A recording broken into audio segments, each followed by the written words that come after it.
That's the thing that shocks most people. You know, they think of a video game as a few people in their garage, and you say, no, this is 50, 60 people for 3.5 years. You're like, what? A lot of people, I think that video games are, you know, purely kids, so it's like a toy. So, you know, why would you put that much effort into something that's a toy? I was the kid. I was writing games when I was, you know, 12, whatever, and the other kids in the block would say, you know, I'm going to play quarterback for the Cowboys, and I'd be like, I'm going to make video games, and everyone's going to play them. Like, you dork. Go back to the chess club. Who's laughing now?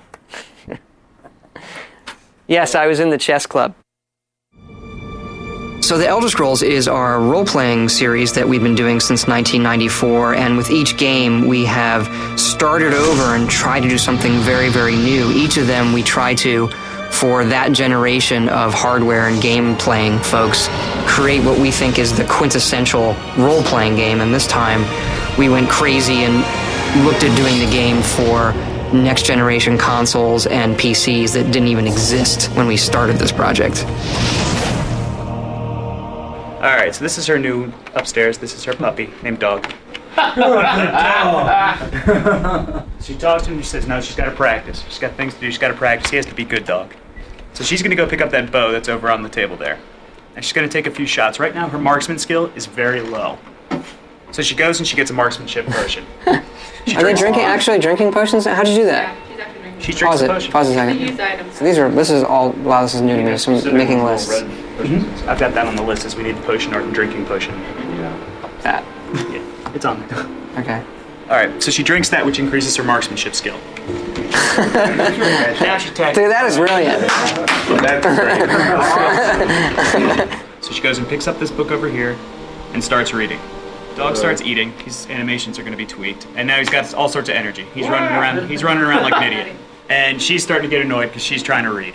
She's like, no, mommy's reading, and he goes, huh? Bam! Paralyzed, falls over. She goes back to reading while the dog twitches helplessly on the ground. All right, so now she says she's going to go get some sleep. The dog still wants food, though, so he follows her over to the bed. She says, you're a very bad puppy. You're a very bad puppy. And he goes, after kicking a bottle out of him. Awesome. And scene. I think the demo showed a lot of promise, and we just have to go through and polish a lot of small stuff. And you know, the final battle part definitely isn't quite there yet, but I mean, the game systems work. We just need to go back and add that extra fine-tuning, extra scripting that's required for that. So, yeah, no panic yet. You guys are waiting for this panic, and I don't think it's quite going to come. What's at stake here? There are two big focuses for E3. So one is the demo, and we'll go in there, have a big giant plasma screen, and it'll be, you know, me and Todd in there just talking to people about the game and kind of running through the same demo every hour on the hour. And then the second thing would be the trailer. It has to be awesome. It can't miss. It's the most important thing we do because it gets seen by everybody.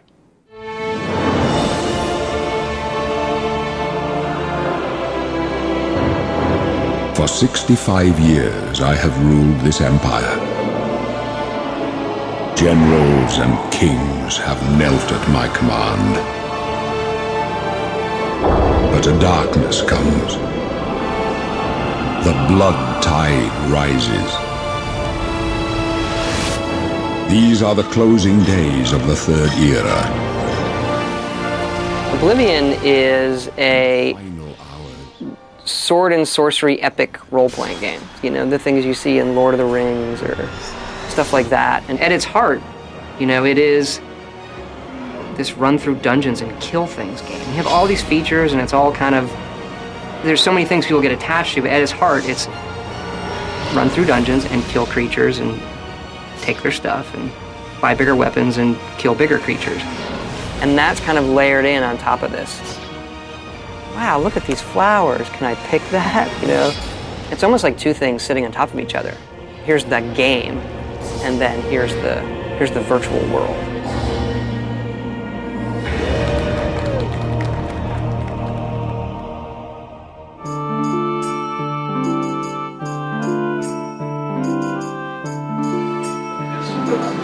Yeah, so like the tripwire is perfect for like, you want to give the player a chance to avoid it, to feel like they see it, or to use it against the creatures. Again, we'll be liberal with those traps. I'd rather add too many and have people complain and take them out, rather than have That's empty what I'm spaces. thinking right now with loot and creatures. I'm trying to overwhelm it with lots of loot. So that you get more out of the dungeon, because everybody's been saying the argument, you get more in someone's basement than you do in a quest. Well, I'm one of the world artists, but I specialize in the Oblivion plane art and the lower class. The stuff that's really dirty and dingy and sort of nasty, or the stuff that looks very deadly and scary and somewhat demonic or evil. That seems to be in my comfort zone. In a way that I can go do that stuff far easier than if they asked me to do anything that was nice and beautiful. This is basically showing an overview of what you'd expect a dungeon level to look like. So they're built on a grid system, so that they have an exact fit and match, and you won't see any seams. It's a lot like a Lego set in the way, except far more complex and detailed. And then before you know it, you have this world that you created in your own mind that you can sort of experience and feel the atmosphere and sort of the dread and the scariness of it. And this is where you find your first area that's inhabited by traps. So my goal is, I'm hoping the player will walk over to the treasure chest and walk through all 3 of these zones, therefore setting off all 3 of these traps up here, here, and here. I mean, I live a pretty normal life. I have a wife and 2 daughters, so it's very normal for me. But they exist in that world with me, like they're exposed to the monsters and to the films and all the stuff that I have in the house. I love the undead. I try to use them as much as possible. Just bring in one of these guys, pop them down, and so like this one only has 1 arm, or the other one has no head. I guess I'm sort of a non-conventional sort of person, so that I've always stayed away from the more conservative side of life. So I like the stuff that is far more, I guess, less mainstream. So it wouldn't just follow this route along the path here, but maybe it would take this route, and give it a little bit more lifelike behavior as far as the direction it's going to travel. But also give people questions as to why it's there and what it stands for, because that could be more interesting in what you read into it rather than the literal. What your mind imagines sometimes is far cooler than what the reality is of situations. I know the designers have a long wish list of art that they wanted, but you know what? I mean, if you don't get that unique looking sword, I think we can live with it looking like every other sword in the game, so. I'm waiting for Craig to do as usual. Everybody stop coding, I'm gonna fix this. Just 2-step. 1 step forward, 2 steps back. Woo-hoo! So I'm gonna make everybody turn around and we'll start making some progress.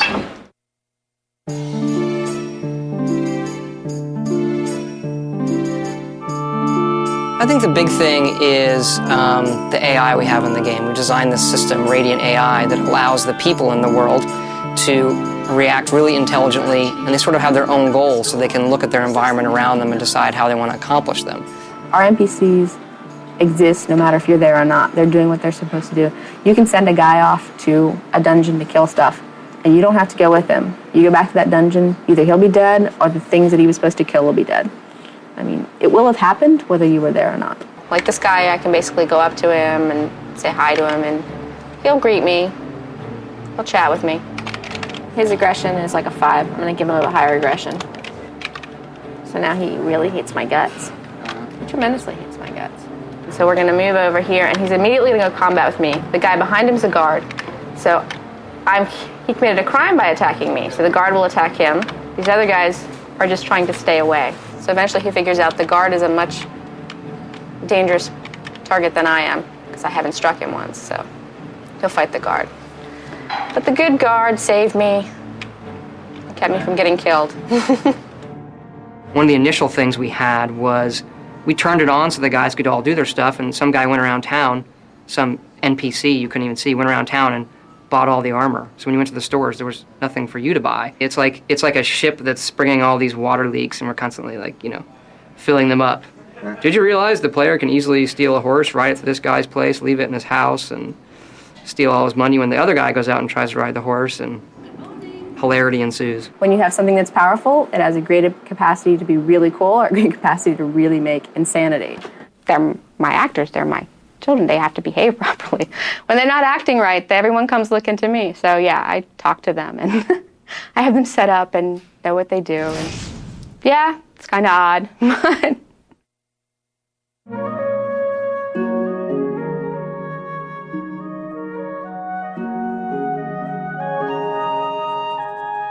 Yeah, I'm the lead artist for Oblivion. I'm a 3D modeler and texture artist for Bethesda Softworks. I work mostly on environmental and city art. Yeah, I mean, I get a chance to really look at every aspect of the game artistically, but primarily I focus on the environments. Well, it originally starts out as me just thinking about things while I'm working. But later on, after I have, some good source images, I'll do a pencil sketch like this that's more defined and something that I can model from. Yeah, I think it's really hard to come up with an interesting idea for something that's evil. It's a lot harder than you think. A lot of times I think it looks really cool, but it's not necessarily scary. Actually, this is kind of the most fun part of the game sometimes, because you're still making up ideas.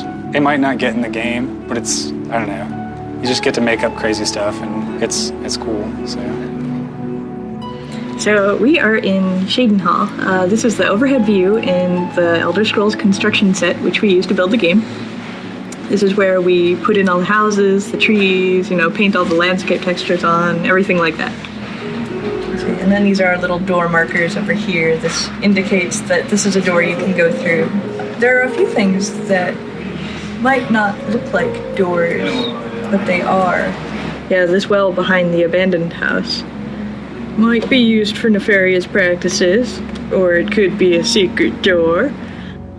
It's really fun because, we go everywhere to find source photographs. Like, we took a day trip to DC one weekend and we just took tons of pictures of buildings, trying to get the just the right, stone pattern and making sure that we photographed everything we possibly can, just in case. Well, I took the photos I took here, I ended up using for a lot of the Imperial City base stonework. Yeah, so it ends up, looking somewhat boring to you, but, we can take the edges of these stones here on the ground or all the little stains in there and use those and build a whole new wall in the game. I can't get over how much this looks like something in the game. It looks really nice, even like just the top part of it over there. Actually, a hard thing to find generally is just finding nice patterns, just architectural details, just things that we can put into a building to give it some more decoration. A really good example is you can see the coffered ceiling, and I tried to build something just like that in the temple in the Imperial City. So I tried to recreate something very similar to that. It's actually the top of a dome, but I'm using it for the top of an altar instead. So once I add all these different layers into it, it's more like the final texture. We've been able to make this living, breathing city that's like actually there. It's like, man, I totally live here.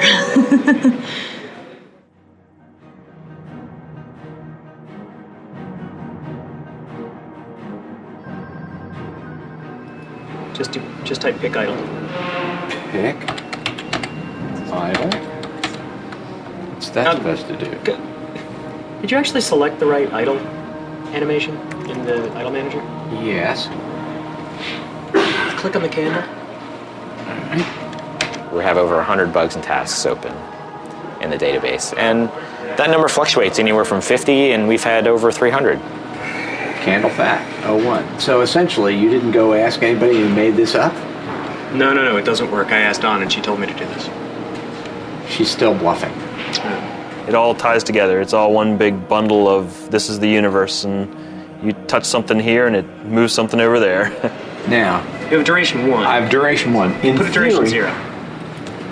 Well, I used 0 before, but that's the Well, that would get rid of the problem you think you're having. And he did nothing. See, I mock you. What's his energy? 50. Oh, that's high. Set it to 5. Low energy, idle more. Oh. No, he didn't do it He anyway. just finished it. that could well be a bug. If you run through the demo now and see the lightning effect, the fireball effect in the bookstore is messed up. But if you don't see the lightning effect, it's fine. So basically for this next week or two, you guys are really gonna have to talk to each other. You're gonna have to be really, really smart about stuff that you put in the game, stuff that you update. If you see anything broken, you have to speak up. Do not assume that QA is gonna catch it, that I'm gonna catch it, or someone else is gonna catch it. If it says E3, it needs to be done that day. And if you look at it and it can't be done that day, talk to somebody about it. Because we need to sort of slot these things and make sure it's all done over the next week. We've seen it, it's there. We just sort of have to, get some of the mess out of the way and let it shine through. But we've done it before, we can do it again. So, let's do it. I'm basically the chief deficiency inspector. So if there's any problems, I'm the one in there finding them. Primarily, I'm looking for crashes. Anything at this point specifically that's going to make the demo look incomplete. Like, the worst thing that could possibly happen is for it to crash while we're showing it to people. Oh, there it is. You see that? How'd you do that? Hey, Chris. It's that power attack thing where you get stuck. Can I kill every creature in the game? Can I soul trap every creature in the game? Can I click every button in the game? Can I exit the game from everywhere in the game? If I save the game this way, does anything get messed up? If I go here and save, does anything get messed up? I think we should throw a fireball here, but that's up to you. Because I think it was... No? Now you've ruined everything. But it looks so cool going down there. Yeah. That's the beauty of my job is I get to do everything hundreds of times. Minimum 2 times an hour, 10, 12 hours a day, 30 a day all week. Hey, that's like 150 times this week.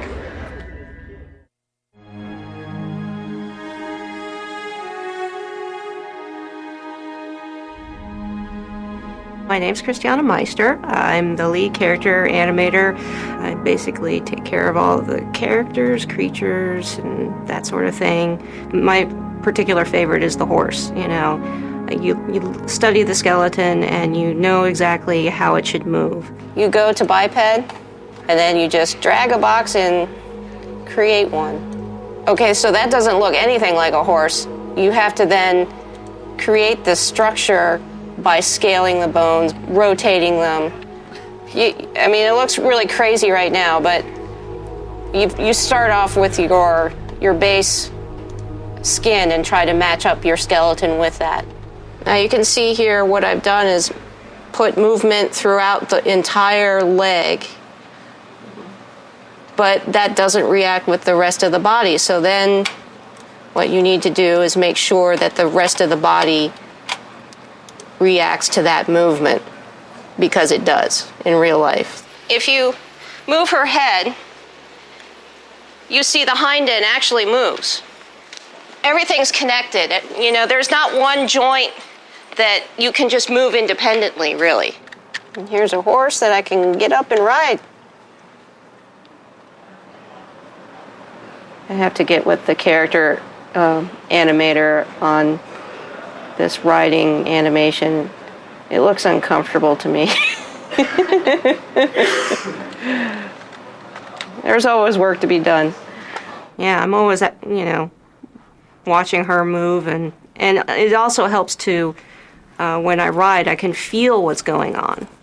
So feeling is a good part of animating as well, because you think about your body position and everything else while you're riding.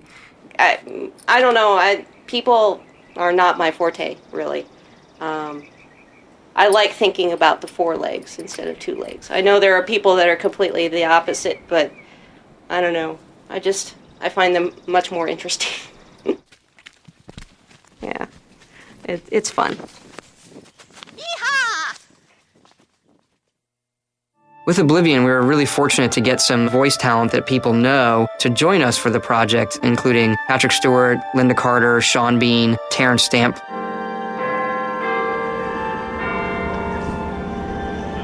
I'm always anxious about getting here late. God, I missed this. I tried to get on an earlier flight. We got to the airport early, but they wouldn't let me on it. So, Superman 1 and 2, kind of my formative years, when I was 6 or 7. Terence Stamp is General Zod, and he has a great line in Superman 2 where he gets Superman to kneel, and son of Jor-El, kneel before Zod. And my brother would always do that, but change Zod to Todd. So just over the years, one of those things, for 20-some years, just keeps going, and now I'm gonna meet him, and if I can get him to record it, send it to my brother, that'd be great.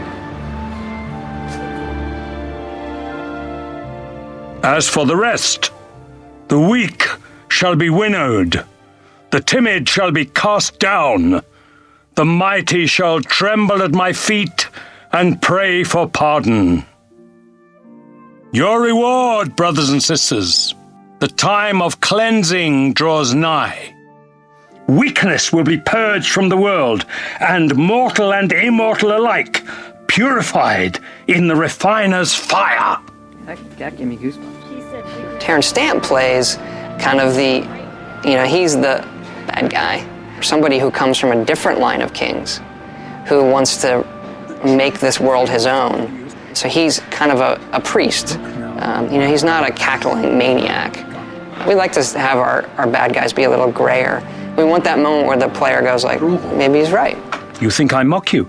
Not at all. In your coming, I hear the footsteps of fate. You'll tell me if I'm overdoing it, won't you? Yeah. Impossible. It's impossible to overdo.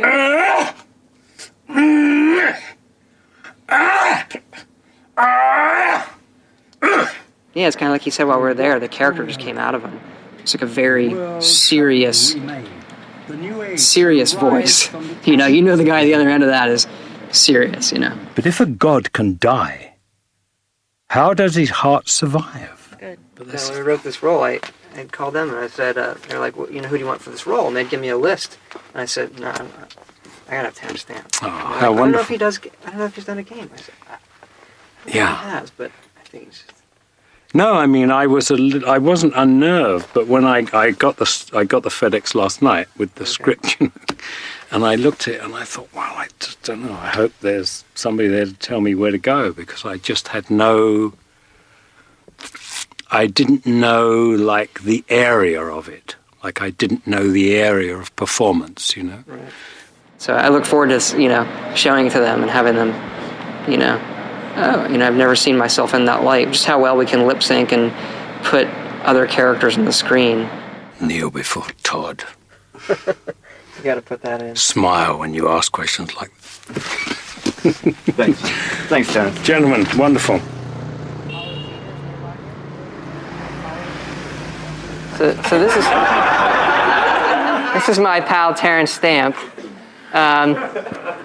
He's never done a video game before or any type of voiceover, and he was really, really excited to do it. He was really, really into it.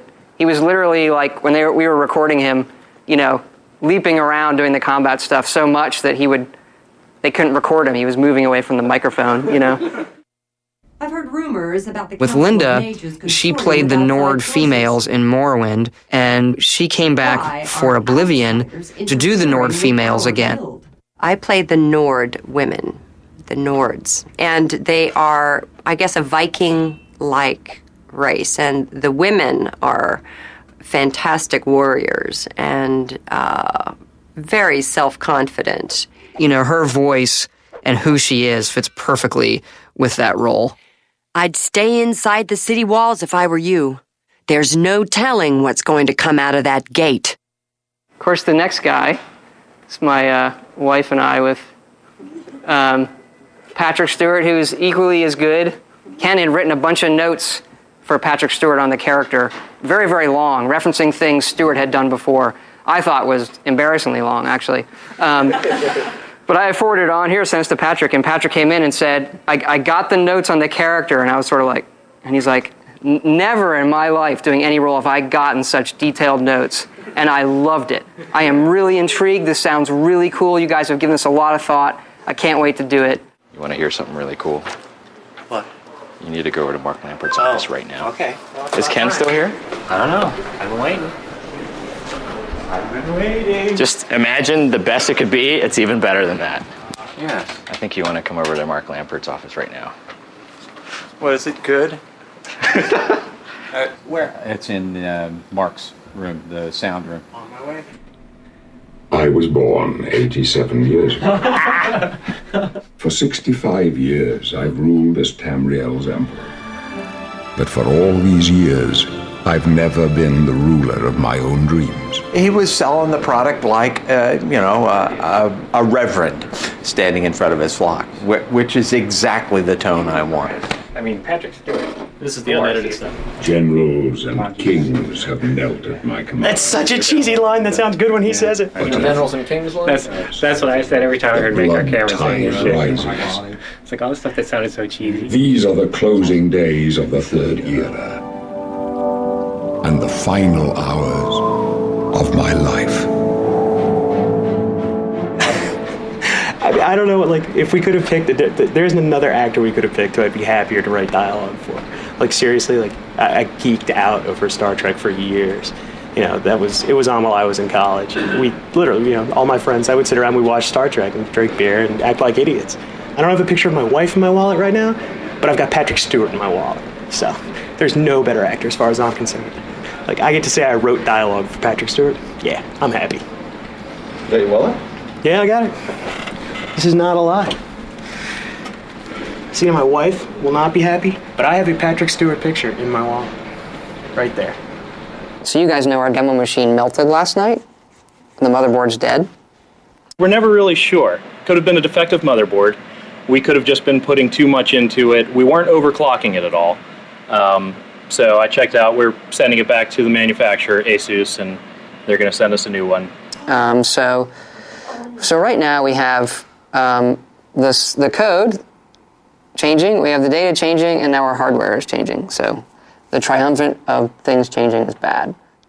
Better now than next week. Normally, it'll crash to the Windows desktop, and you just start it back up and play it again. Well, this crashed in such a way that they actually had to completely power off the machine and restart it. This happened several times throughout the day, and finally on that last one, it just didn't come back on. By the way, the end of the demo is completely different. For those of you who weren't here on Friday, we changed the ending. It's way more dramatic. Feed me, Lord. You have to do all the kids' things. I think it looks cool when I block him. I think the end is the best part now. And before, for me, it was, the worst part. And now I think it's the best part. I don't know if that's the newness of it.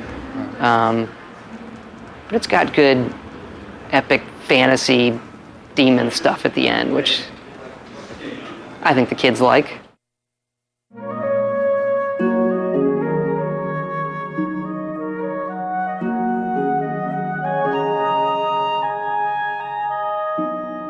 Yeah, the Force stuff for us has always been the kind of rendering-wise the craziest thing that we're trying to do, and the thing that also has the biggest visual impact of the game. People see it, wow, I've never seen that before. Usually when building a scene like this, I start out by placing the rocks. I sort of look at the lay of the land, which is generated first, and then I try and pick out spots where a rock might naturally occur. I've got this big one here. So, I would just take a big rock like this and plop it down, sink it to an appropriate height, and then I'll go and add like little satellite rocks around it to try and create a feel that there's some natural erosion going on. Came out looking for source textures for some of the surfaces in the game. Specifically terrain textures and like pictures of the ground, things like that. It's really tough to find images like that online, for those purposes anyway. With a rock, a lot of the visual impact is going to boil down from the texturing, from the coloration in it, and then using like shader techniques to try and get the shine and sheen and the cragginess to it, like how the lighting splays across it. This color and texture is perfect for some of the textures that we were trying to recreate in the game. I mean, obviously the moss in general is mostly green, but there's lots of other little details here that really help make the textures more believable. There's lots of other little browns in here, lots of little highlights in the green, and just other little random bits of nature. I've always obsessed over natural foliage and just greenery in games in general. For some reason, I think that's really cool. It's just not something that you normally see, and I definitely think it's a fun environment in a game to play in. If you think about all the leaves individually, they're probably pretty close to the same color, but when you see them all in a scene like this, there's so much contrast and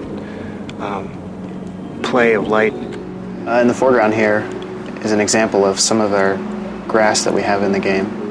So we've got some ivy in here and some tall grass.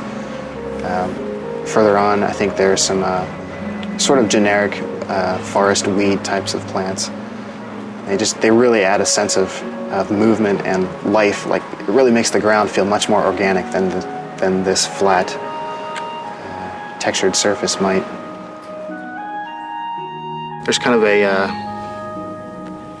quiet solitude about it, where there may be lots of cool and interesting things going on within the game, but you can sort of know that it's in its own little pocket, so to speak. It's kind of isolated from reality around you.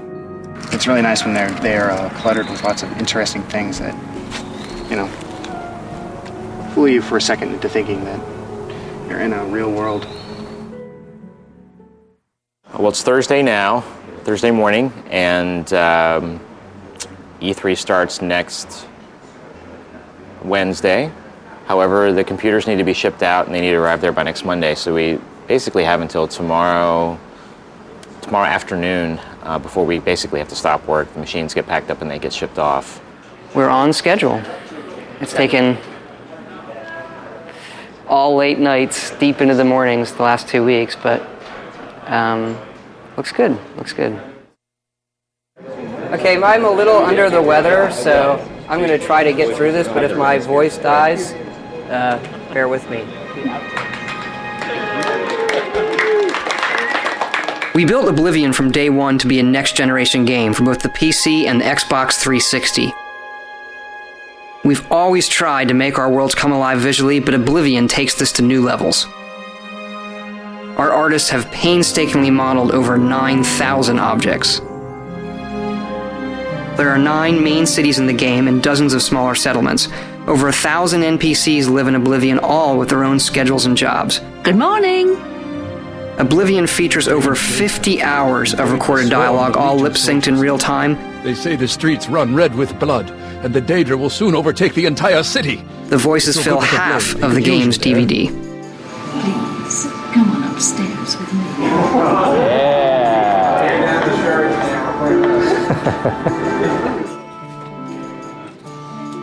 I don't know what kind of titanium alloy packing stuff they've got, but whatever it is, I just hope it can take a push out of a plane at 30,000 feet. He did it!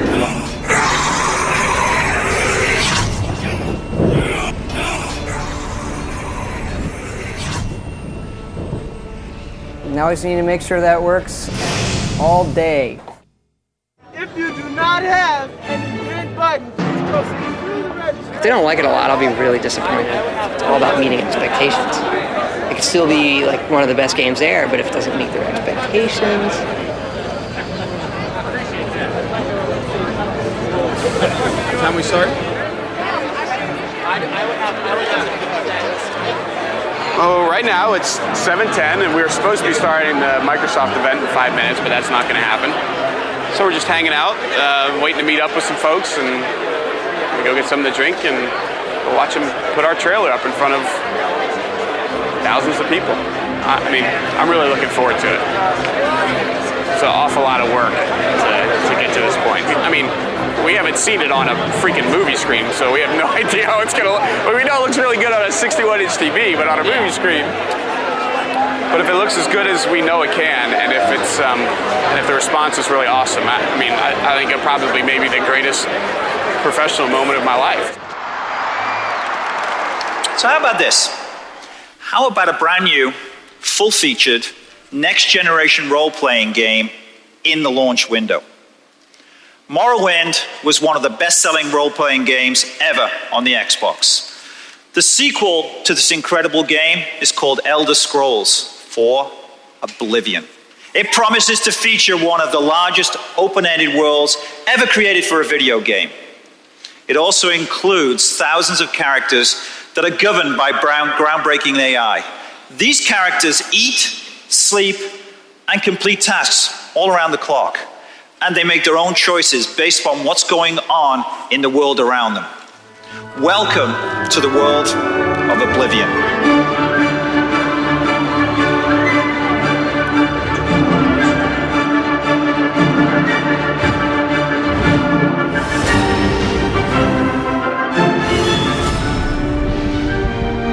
Hi, I'm Todd Howard of Bethesda Softworks, and welcome to our presentation of the Elder Scrolls IV Oblivion.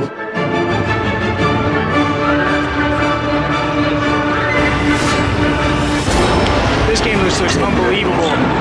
It actually has trees, unlike Vardenfall. The whole first level of the game is a prison break. And through your actions, it really determines what kind of character you'll be. I mean, sometimes I worry that games are going to get so realistic looking that I won't want to play in them because they're too real, and then I might as well just be at home. Only this was a pretty good case for hyper-realism because the forest was gorgeous. Unbelievable. It's easily the most impressive game that we've seen at E3. Yeah, it's like with the Radiant AI thing. Yeah. That's always one of my big issues with RPGs is the NPC characters are kind of boring. Like they're just there and you talk to them and they're kind of just like this clunky way of getting information. But it's so much more entertaining to watch like somebody flame their dog.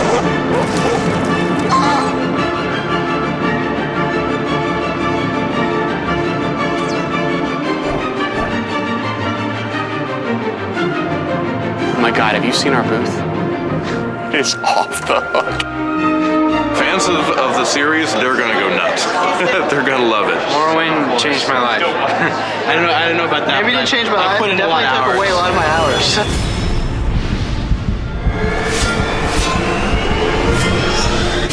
We look back at what people really liked about role-playing in the first place. The setting, the action, the heroism.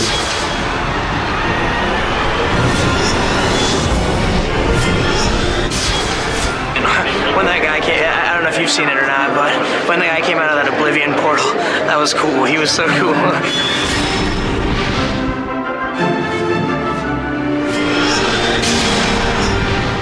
They do have a very unique sort of little setup there, doing titles that take a long time that have a distinct story, and they've really resonated with fans over the years. I totally love the storyline as it is, and like the way it develops is like just so good. And as you know, if it's an Elder Scrolls game, people are going to go buy it just because.